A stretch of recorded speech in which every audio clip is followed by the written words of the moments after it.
Hi everyone, this is another video. I haven't been buying too much recently. In fact, I've probably been selling more than I've been buying. But I've got a few vinyl records to show off and some CDs. So first off, this is a sort of a promo term I got through. Todd Rundgren, the complete Bearsville album collection. Now I don't buy as many CDs as I used to, and funny enough, this month I've been filling out my CD collection because usually they tend to be very crap, most of them. Because I mean I'm not a big fan of that sort of overly compressed, overly limited sound on CDs, which is a pity because I don't particularly hate the format as such. But when you have something on MP3 and it doesn't sound better on CD sometimes because there's no dynamics to it. But I must admit I'm a sucker for sort of box sets. And this one, most of the ones on that Warner Brothers have been releasing, like the Hawkwind one and the Alice Cooper one, these sort of collectible box are very good sounding. I mean, Todd's back catalogue hasn't been terribly sort of remastered much, I don't think, and I think he's used the sort of older CD masters. So yeah, this is his sort of first, I don't know, 1, 2, 3, 4, something like 11 studio albums plus a live album. I don't go mad over the live album. It's some of it like Initiation and Faithful.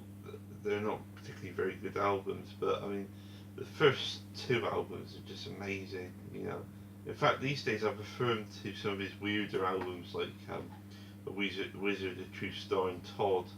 Um, there's a sort of power poppy sort of edge to them, mixed in with a sort of soft rock sound. I absolutely love it. Something Anything I still think is a bit overrated, but I still have a bit of a soft spot for it. It would be better if you sort of cut it down to a single album. Hermit of Mink Hollow is an absolutely brilliant album, and the last two on there, like Healing, is, I don't know, Healing's okay. It's a bit forgettable. And the last one, Ever Popular Tortured Artist Effect. That's an okay album. I don't go mad over it, but there's some really good tracks, like, I don't know, Don't Hurt Yourself in Hideaway. Although there's a pretty sort of average, pretty bland cover of Tin Soldier on there. But yeah, moving on to the vinyl. Okay, what have I got first? I've got this, which is by a band called Bloodsport, who I probably mentioned on one of my previous videos. I've interviewed them in the past on a website. I was actually introduced to them by Owen. Owen, I think Owen Lovelace, his name is, from Drenge. They're sort of touring partner. They were sort of they toured with one another, and played shows with one another quite a lot. And this is their second album, where it's more like an EP. It's only 4 tracks in something like 26 minutes. And it's called That Slave to the Root.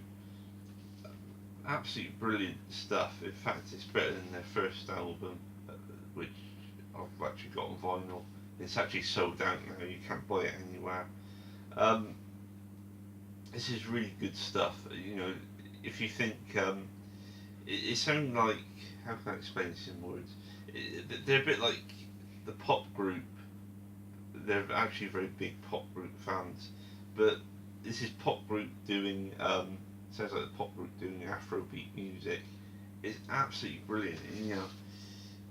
There's also a 48-minute continuous mix, which I think, if I look on there, there's a remix by Roland H. Kirk from Cabaret Voltaire. I mean, if you really like your sort of weird, sort of avant-garde post-punk, I highly recommend this band. Absolutely brilliant.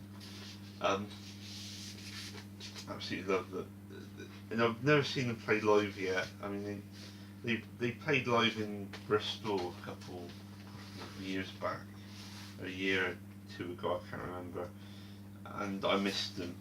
I mean, they're a great band, and I'm someone who's not a big pop group fan, ironically, but seriously, give them a go if that's your thing. And at the complete opposite end of the spectrum, I have this record by Sia, We Are Born. I mean, I like this album, and I really do like Sia's stuff. Even the sort of last couple of albums, which sound like a bit like Rihanna records, you know. I do admit, like on the last one, it was a bit disappointing, like on tracks like Cheap Thrills, where she does actually sound like Rihanna, but where she sort of imitates her vocal tics. Um, but even then, I still like that album. I reckon she can. I mean, Sia can really craft a chorus and really do a catchy song. And I mean, this album, which was released before she started covering her face, um, is actually pretty darn good. You know, tracks like "Clap Your Hands" are just so catchy. They just lodge themselves in your memory. You know, the fight, or the tracks like "You've Changed." It's a lot more funkier and a lot more organic sounding. Um, Unfortunately, this is the first music on vinyl pressing that I've been a bit disappointed with. I mean, I've been through two copies of this, and both have sort of pops. It must be a defect because I've tried cleaning this so many times, it's still on there. But yeah, this is about keeping this still there. It does actually sound better than the sort of brick walled MP3 files that I've been listening to. So yeah, here's the most recent one. This is Folk Roots, New Roots. Completely different. Going from sort of very poppy music to very sort of sparse folk music. This is Shirley Collins and Davy Graham. Davy Graham is think of he's probably one of the most seminal British guitarists. I was watching a video that Derek Higgins was doing where he's talking about trying to introduce his kids to this whole lineage of sort of virtuoso acoustic guitarists. And within the UK, I mean, even in America, I suppose, with a lot of Americans coming over to the UK to playing folk clubs, um, this guy has a huge sort of long sort of lineage of people who have sort of imitated him, from I don't know, Richard Thompson, Burt Jantz, John Renbourn, and then you get in America with Paul Simon was a huge admirer, and then you have Shirley Collins, who I mean, she's influenced a whole sort of generation of folk singers, both male and female, but all those great folk singers like Sandy Denny, I don't know, June Tabor, and Jackie McShee, all those great folk singers. I mean, she laid the groundwork for them. Absolutely fascinating record, and it was. I mean, this was considered quite a. When this was made back in the '60s, the folk scene in the UK was just as snobby as in America, and they were horrified by this record because there's a sort of a fusion of sort of world music sounds. I mean, this is like in '65, so there's a lot of Indian music, Indian ragas in there, and David Graham did another album which is highly recommended for anyone who likes sort of acoustic guitar music, called Folk Blues and Beyond, where he does a lot of sort of American blues stuff on there, but he also does Moroccan music.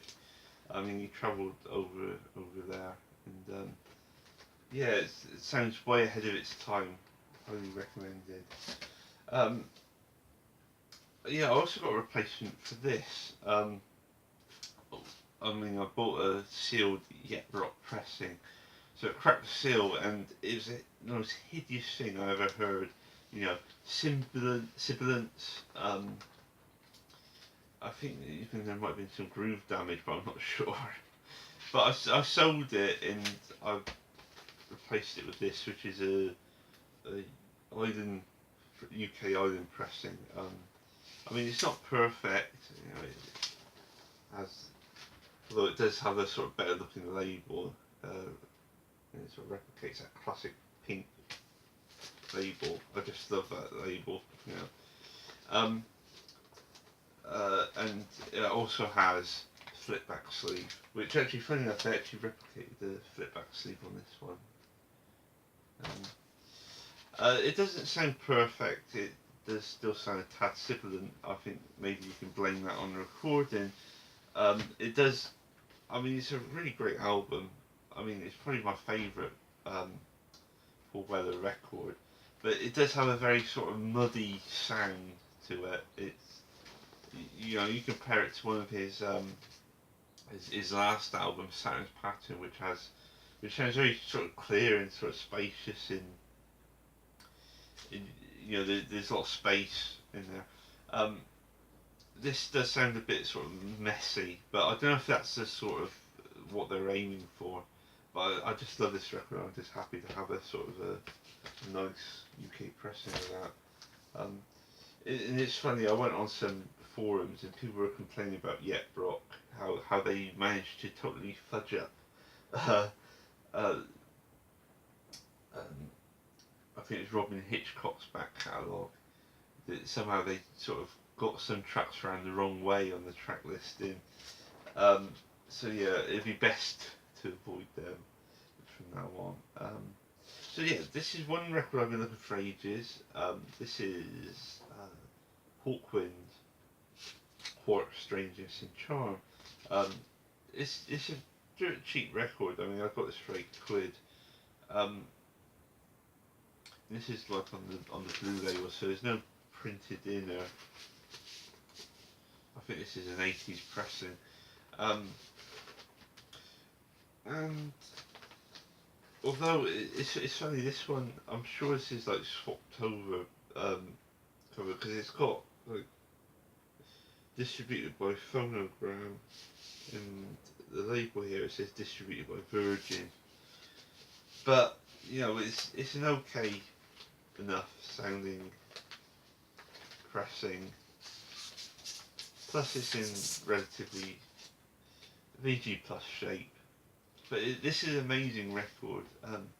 Very underrated. I mean, people say that some people reckon that after Lemmy buggered off that they sort of went downhill, but they actually didn't. I actually prefer this to a lot of their sort of earlier stuff. Although their earlier albums are brilliant. You know, I like In Search of Space, Do Re Mi Fa Sol La Todo, and Hall of the Mountain Grill as much as anyone else.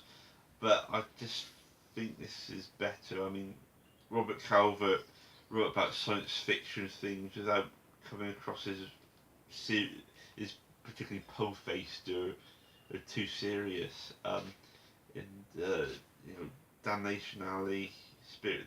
I mean, the whole first side is amazing, but then you have Hassan Al Sabah, which is his lyrics about Black September and petrodollars and stuff like that. Quite strange, Charm, which is about Alfred Einstein. It's all very sort of it's all sort of very whimsical at times. Brilliant album. And last but not least, I went through 2 copies of this. This is the reissue of Living in the Past by Jethro Tull. I mean, this is the US version, I believe. They reissued the US version. I don't know why. I mean, there's 2 different variations, and there's a nice big booklet with little photos in, which is like a replica of the original. I know people said that the original pressing is the packaging is pretty hideous, and I know the first one I got skipped, but I mean the second one I got through had a bit of a gash in it, But I played it through and it sort of like had one pop during the title track. But I mean, this is a great compilation. This is sort of the last. They sort of compose everything up to um, Aqualung. So it's a nice sort of snapshot of the band before they went all out progressive rock. So this is like from the early days playing blues uh, up to sort of Aqualung when just for thick as a brick. I mean, not all the records from that era are particularly great. I mean, the first two albums are a bit hit and miss. But I mean, this sort of it's such a brilliant album because you know there's a lot of rare stuff in there. I mean, the fourth side where you got some of the outtakes from Aqualung. I mean, some of those which is on the Life Is a Long Song EP. Some of them are better than the tracks that end up on the album. Really pleased with this, even though it's a bit pricey. It's probably the same price as an original. It's a nice sort of quiet pressing again, in spite of that gash. But yeah, so that's about it. Um, so this month is Record Store Day, and I'm aiming to sort of get my hands on a copy of Emmylou Harris's Wrecking Ball. But other than that, no, I'm saving up for other things. Fingers crossed, I might be going to I don't know whether it's Birmingham or Wolverhampton this year to see to hopefully meet up with Mike, Mike Bakucci, who posts on the VC. He visits every year. Unfortunately, last year I managed to spend so much on Record Store Day.